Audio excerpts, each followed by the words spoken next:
Ms. DeLauro. Thank you very much, Mr. Chairman. Just a couple of things. I gather, and I'm just going to assume that is to know that you're not going to post how and where, how and when American taxpayers' dollars are being used for what programs. That's the issue of the apportionment, which is again legal. So it's a legal issue there. You're not responsible, but you can get back to your OMB friends and tell them that they are liable for penalties when they come contrary to the Anti-Deficiency Act. Food for farmers. Let me just what you said there. U.S. food aid programs, cross USDA, purchased roughly $1 billion worth of grain from farmers across the country. So one farmer from Illinois said, to kill that program is a disaster. It's morally bankrupt, and it hurts the farmer's bottom line. USAID spends $2 billion annually on U.S.-grown agriculture for humanitarian aid. Losing even a portion of that has already been a disaster for farmers. I want to talk about the spend plan because, lest you know, this is the public law.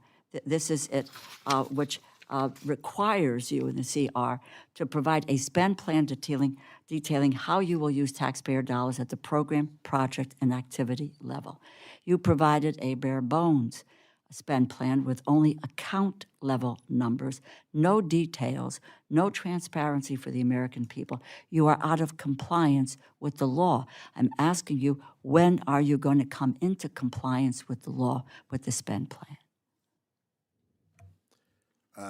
As I said, as far as I know, we are in compliance with the CR, but I will happily go back. And No, I'm right. Please, and if we please let us know when we are going to receive the details that we need for this effort in order to be able to do our business.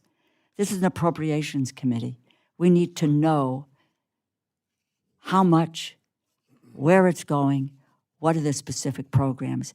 We just can't make a decision saying this is the pot of money we need, but we have no specificity about where it is going. And I just might add, you're not the only agency that is not in compliance. So I'm going to ask you, give us a time frame when you can get back to us with the detail.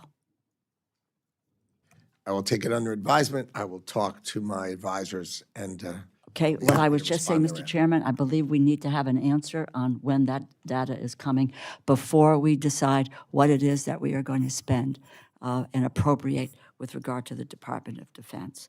I was listening on trade deals, et cetera, and this is, I will just state this. We're looking at doing a trade deal with Lesotho. Whoa.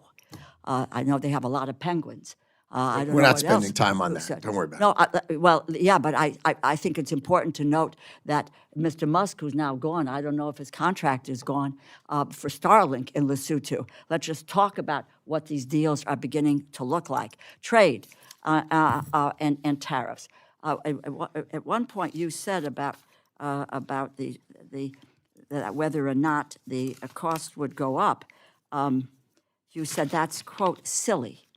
That is silly, that they will not go up. I think Congresswoman Dean and I were at the same meeting this morning where the National Retail Federation is beside themselves with the uncertainty and with the struggle of what's going on with small businesses. 99.6% of businesses have fewer than 500 people. 40%, they provide 40% of the wages are paid by small businesses. They will struggle if they're in a higher tariff environment. And the question of uncertainty looms large on there.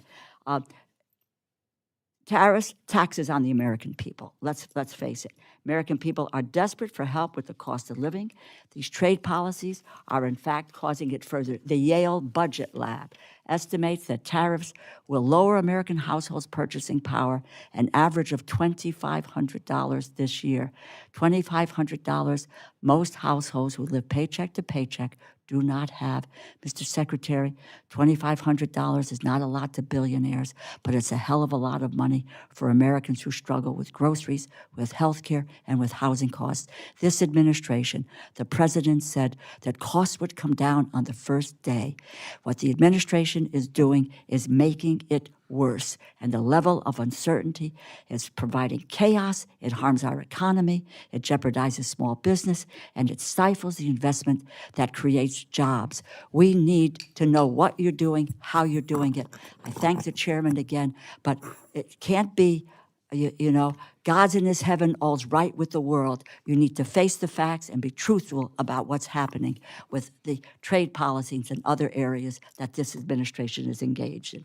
Thank you, Mr. Chairman. I disagree. I'm sure you do.